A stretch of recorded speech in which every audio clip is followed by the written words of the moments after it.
हरिओम, जय श्री कृष्ण, ओम गणेश। और रवि योग बहुत बार आपने पंचांग में देखा होगा या कई बार जब मुहूर्त आदि आप देखते होगे, अगर आपको पता है या कुछ कुछ विद्वान है या कोई भी ब्राह्मण देवता है तो आपको या ज्योतिषी है वो आपको कई बार इस योग के बारे में बोलते होंगे, जैसे मैंने भी बहुत बार बोला है।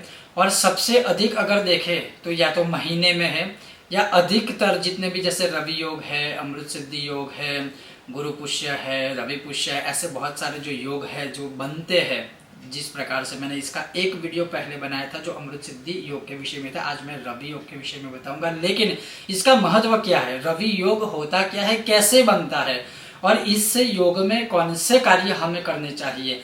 एक प्रकार से देखा जाए तो इसमें ज्ञान है, विज्ञान है और गणित भी है। जो काल रचना की जाती है मुहूर्त शास्त्र के अनुसार, जिसे हम ज्योतिष भी कहते हैं, मतलब अद्भुत है। सबसे पहले ये जानिए कि ये रवि योग होता क्या है या ये रवि योग बनता कैसे है। तो जैसे ज्योतिष शास्त्रों में लिखा है कि सूर्य बाग वेद गोतर्क दिग्विश्व नख संमिते चंद्रक्षे रवि योग स्युर दोष संग विनाशका।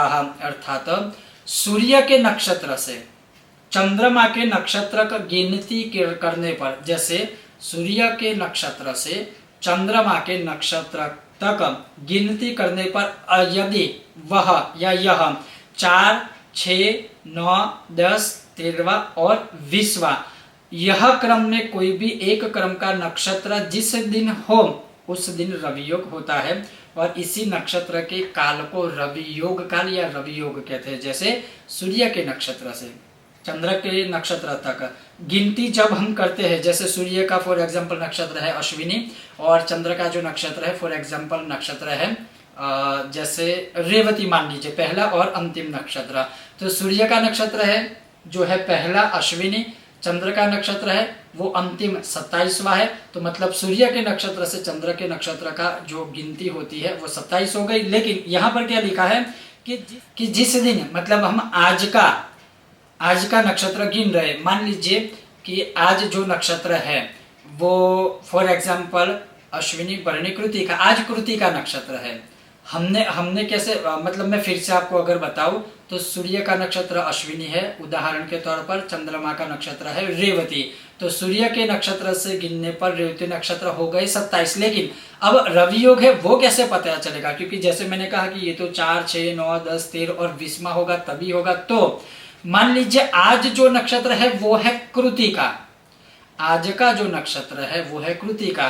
तो या तो सूर्य के नक्षत्र से या चंद्र के नक्षत्र से जब आप गिनती करते हो, तो जैसे मान लीजिए सूर्य के नक्षत्र अश्विनी भरणी और कृतिका, तीसरा नक्षत्र हुआ तो यहाँ पर 4, 6, 9, 10, 13, 20 लिखा है, तो मतलब आज रवि योग नहीं होगा।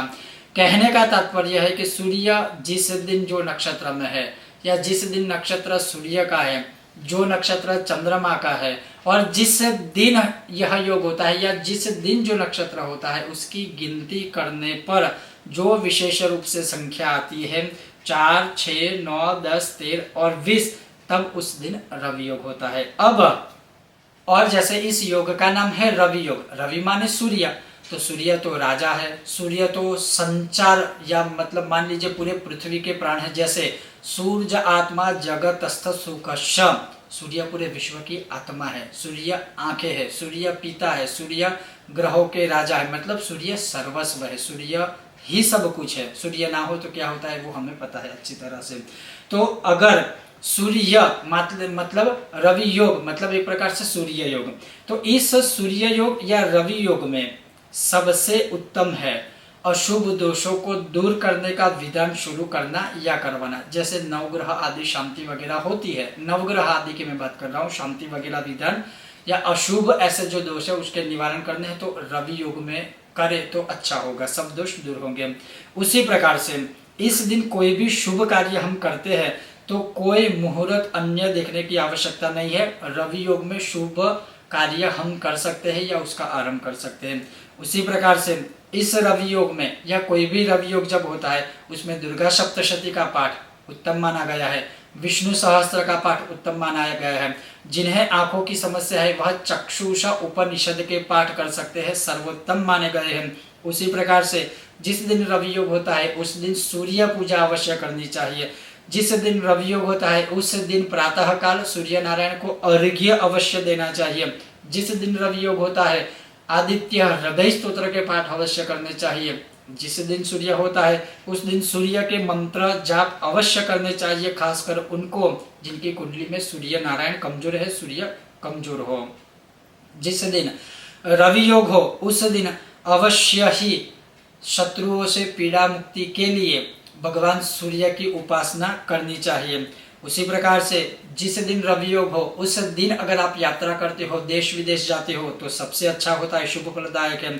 उसी प्रकार से जिस दिन रवि योग हो अगर उस दिन कर्ज मुक्ति के लिए कोई विधान या अनुष्ठान शुरू करवाते हो तो सबसे उत्तम माना गया है। उसी प्रकार से जिस दिन रवि योग हो उस दिन अगर स्वास्थ्य चिकित्सा के विषय में कोई काम है अगर आप करवाते हो तो सर्वोत्तम माना गया है। उसी प्रकार से अगर कोई ऐसा कार्य है जो बहुत वर्षों से विलंबित है या जहां आपको सफलता प्राप्त नहीं हो रही है किसी क्षेत्र में, मतलब बहुत सारी विघ्न आते हैं, बाधाएं आती रहती है, तो अगर रवि योग में उसका आरंभ करोगे तो वह समस्या का समाधान निदान आपको अवश्य ही मिलेगा। कहने का तात्पर्य है जो रवि योग है अर्थात सूर्य योग है वो बहुत उत्तम है और बहुत अधिक बार पूरे महीने में आता ही रहता है। जैसे अभी नवमी महानवमी में रवि योग है तो मतलब रवि योग आता ही रहता है और उसका अवश्य ही हमें अच्छे कर्मों के लिए उसका प्रयोग या उसका हमें लाभ लेना ही चाहिए, सर्वोत्तम है। और हाँ, जैसे मैंने उसकी गिनती आपको समझाने की सरलता से कोशिश की है, लेकिन मैं एक दिन प्रयत्न करूंगा, कोशिश करूंगा कि उसका चार्ट बना के उसको प्रैक्टिकली आपको मैं समझाऊं। लेकिन रवि योग का विशेष रूप से ये महत्व है और मैं अपेक्षा रखता हूं कि आपको यह विषय वीडियो पसंद आया होगा। और अगर यह विषय वीडियो पसंद आया है बिना भूले वीडियो को लाइक कीजिएगा, अधिक से अधिक शेयर कीजिएगा और चैनल पर नए हो सब्सक्राइब अवश्य कीजिएगा। आप सभी का बहुत बहुत धन्यवाद। जय श्री कृष्णा, ओम गणेश और बहुत जल्द मिलते हैं एक नए विषय और वीडियो के साथ।